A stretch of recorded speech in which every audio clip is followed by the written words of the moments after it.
Plaintiff Taylor Caldwell claims she hired the defendant to help with her documentary. Then he demanded extra money to hand over her videos. She's suing for $3,115. Defendant Langston Bowen claims the plaintiff didn't want to pay the full amount due, then defamed him online, costing him thousands. He's countersuing for $5,000.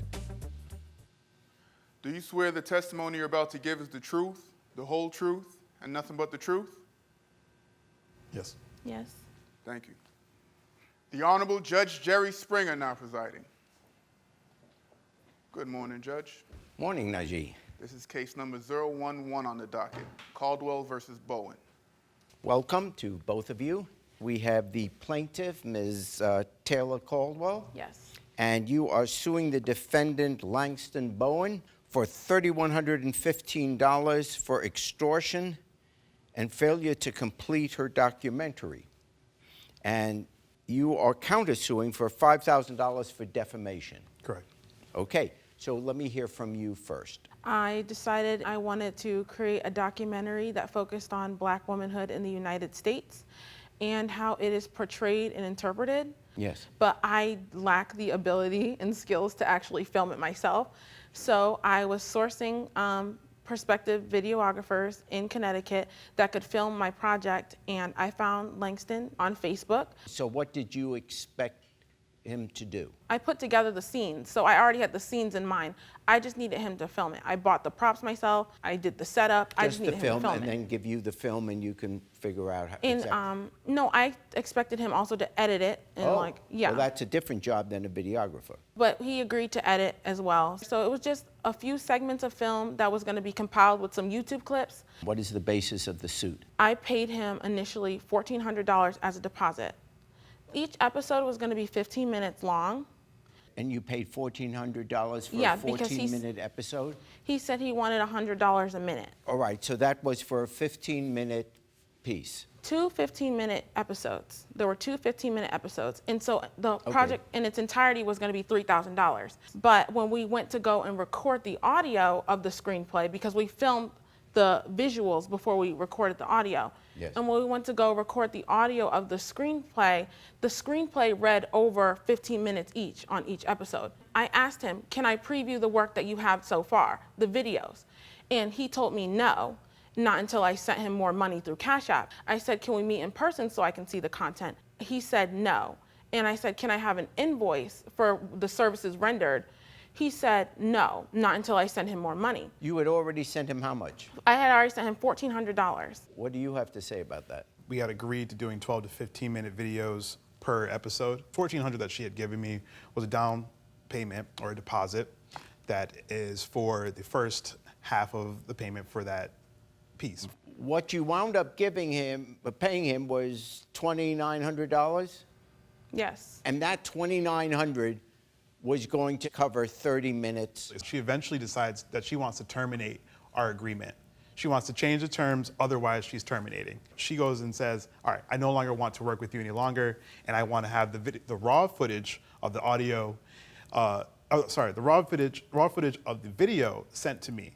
And I was like, well, you didn't pay for raw footage, you paid for a 15-minute edited down video, in which I go and say, if you would like to have that, you can pay, have a media release for that. There is a video that you physically have now or have access to? Yes, we do have a video. For the $3,000 that yes, you paid? we have the $3,000 video. These are segmented clips that I have on my Google Drive. Raw files. 10-second files that I paid $3,000 for after he charged me for a $1,500 media release fee that he doesn't have on his website. Let's see the video.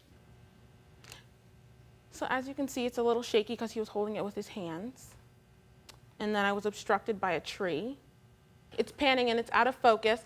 And then you're going to see the tripod on the left, and it's very blurry. That doesn't look like a $3,000 video. It's a setting shot at the end of the day. None of this is edited down. That It's much raw I do know. footage. It's raw footage. It's raw Of course, footage. but you can't edit the focus. When you make a decision to hire someone to produce something, in the end, you may not be happy with what you purchased or the Right. quality. You hired him. It was your decision to hire him. You don't have to continue with him. Right. But you do have to pay for what he already performed. But I did, and he admitted that on December 16th. So you paid the down payment for it. Yes, I paid the $1,400. Okay. And now, but he's entitled to be paid the full amount. That's But just he didn't finish the project, so why would I give him You're telling full- him to full stop, aren't payment? you? Yeah, I told him to cease working. He said the 2 days of recording were paid for by the deposit and the 2 days of filming. Going toward or paid for? Paid for. He said the Let me deposit see covered that. it. If it says it's paid for, if the terms have changed, then in reality, the amount paid, which at that point was $1,400, has been to cover the 2 recording sections of the audio tracking for the first 2 episodes, as well as the 2 separate days of filming. That's where the initial deposit has gone towards. So the cost of those 2 episodes of audio and filming Yes. is more than what you put down. What you put down was the deposit for those, because he put. No, it wasn't a deposit. The deposit just was, said it was a deposit. Let me pull up the Cash App receipts, because the deposit was initially $600, and then I paid him weekly in increments. We also didn't have a payment contract. We didn't have any of this wasn't contracted. So I paid Verbal him contract, on Your Honor. September 12th, $600. Then I paid him September 27th, and then we actually filmed on September 28th. 2 days prior to that, Langston was in court with Capital One for $2,900, the exact amount that he asked me for and extorted from me with his $1,500 media correlation with release that. fee. There's no correlation Yeah. at all. Extortion, okay. Extortion is a crime. Yes, and he Okay, is a career criminal. No, if he's saying he wants to be paid for something he did, There is no 14 minutes of content. There's nothing. what about that? This was a documentary series, which we know is a collage of sorts for the video world.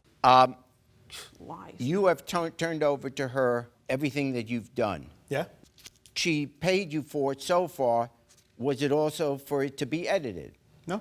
Yes, it was. The piece was No, supposed well, to be They're edited. finished. Where is the written evidence that what you had purchased was an edited? I have a media release form here. The media in release regards form he to got from the Google the Images. 1,500. You are countersuing for defamation. Correct.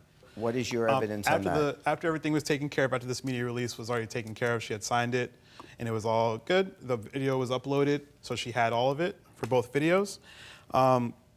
She then, at that point, created a slander page. She was putting in, brackets of her own commentary, a GoFundMe account, which she tried to recoup the money for, even though I had rendered services. You didn't render the There's services. constant pictures of my face all over this Your GoFundMe face is page. already- I've had people threaten me in regards to her on her Okay, here behalf. is a Exhibit E that you put out. Langston Bowen is an extortionist and a fraud. I am hoping that I can not only raise awareness about his predatory business dealings, but also garner support from the public and creative community in helping me recuperate the financial loss I incurred dealing with this man. There is a line drawn when you publish, which anybody can see, extortion and fraud are crimes. And he is. People can go to jail for extortion. People can get serious criminal fines for fraud. So when you draw that line, that is serious stuff. Yes, I I'm published telling you, it that because has consequence. And I'm entitled to share my experience as a You're customer. entitled because to share your experience. What you may not be under the law entitled to do is accuse someone of a crime when they haven't been convicted of a crime. I feel like Langston has He's predatory. not a criminal. But he has predatory practices, and that's why he Predatory? Yes, that's why he Careful was. with the That's why he language was sued last week. I've also lost contracts with people. I was planning to do a graduation, an alumni reunion. Did you seek him out? Did I seek him out? I did not. I was not aware of his record before I did business with him. Okay. There are such things as libel and slander. Words matter. He has already suffered some damage by these statements. It's not just you're hurting my feelings. Now, having listened to both sides, I am awarding the defendant in his countersuit $1,000 worth of damages, and the plaintiff's case is dismissed. That essentially, when things are agreed upon, that you have to stick with it. don't change it. We didn't have a contract. Langston just came over to this camera and lied. But you know, cheaters and liars never prosper.